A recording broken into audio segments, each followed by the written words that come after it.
very good in this town for people to do that. This town's about talking about people behind their back and making fun of them and putting them down. But every time my name came up, he always like had my back, like Cameron did. It's rare. You know? First time I met him was years ago with Bill Basso, and we went to his shop, and he showed us all the stuff, and we saw Lost Boys stuff, and then I worked with him on Thinner, and then we were just like two old ladies just sitting in the trail talking about movies and TV shows. And he's a fan, just like us. The guy did Mrs. Doubtfire and did the old age makeup in Hook and Titanic. Um, he's he did all the makeups in The Howling. He was mad at Rob Bottin because Bottin got all the credit for all the makeups in it. And he goes, Rob couldn't do that because I'll never forget the day that Joe Dante came up to me. He goes, Rob, can you do that? When I was putting the makeup on, he couldn't do makeups like me. I'm gonna write a book someday. Did he? No, never got to. What? Yeah. So he's talking about this book he was gonna write about the business and what he did, all that. Never came about. Maybe he stayed pure. He's always mad at Rob Bottin. And he told me, saw Rob Bottin at a screening for Legend or something, and he just goes, "Darkness was beautiful." And he goes, I just walked away, and you should have seen his face. He was like, that's all I said to him. I went, "Hi, Rob. Darkness was beautiful," and I walked away. Anyways, he goes, well, my alien had eyeballs. We were like competing because I did Vampire Vixens and from Venus. He goes, you did that? I did this. It was like a really horrible movie he worked on. And then he goes, well, my thing did blink like this. And he goes, so there, told you. That was his famous thing. He even had it on his Facebook profile. So there. That was his quote. He's funny. Anytime he met somebody new, he said Eric said he met him for the first time and he had a friend with him. Who's this? And he'd tell him, he goes, oh, so you want to be a makeup artist? And he goes, yeah, why? He goes, it's very hard for you. Because did you know I did Titanic? So there. So you'd say it cute. Yeah, it was always, it was a joke. Yeah, it was like a Aw. running, bit. And he'd always brag about what he did. I did Dracula. Aw. Yeah, Bram Stoker's Dracula was some of his best stuff. Gary Oldman makeups and all that. It was amazing. Here he's leaving me in charge of his stuff. Ridiculous at the time. That was a long time ago.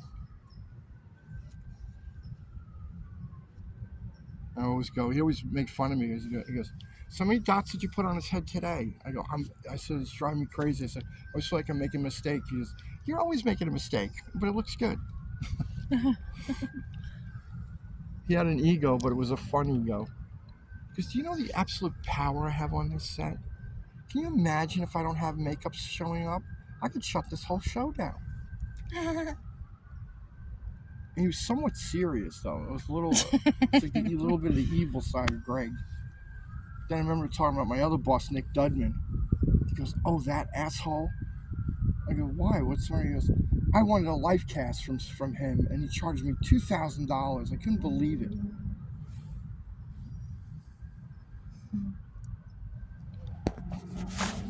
Talking about Greg Cannon?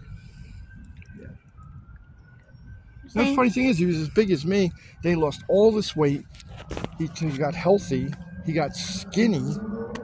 And he looked great. And he was doing well. And then all of a sudden, he went from that to a cane to a wheelchair.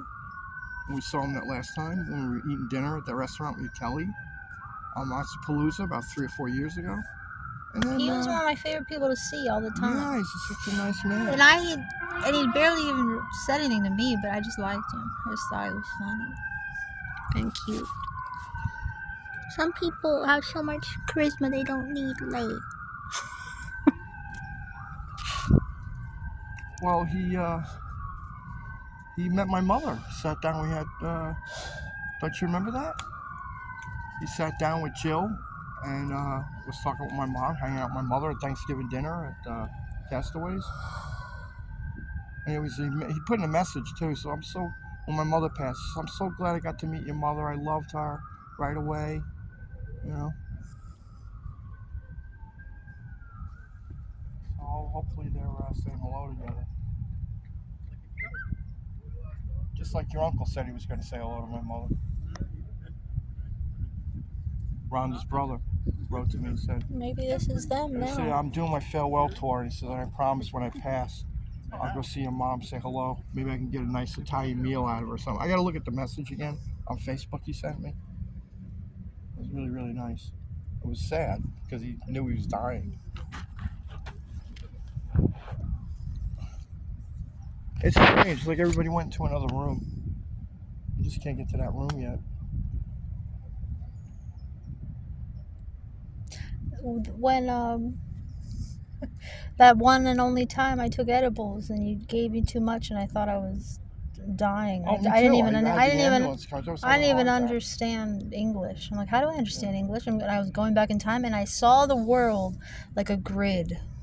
Like like I went like above it. Yeah. And I was imagining, I'm like, and I thought that's one of the things that came in my head. I'm going, this is all just levels. Yes, that's right. And we're just on a it's different interdimensional.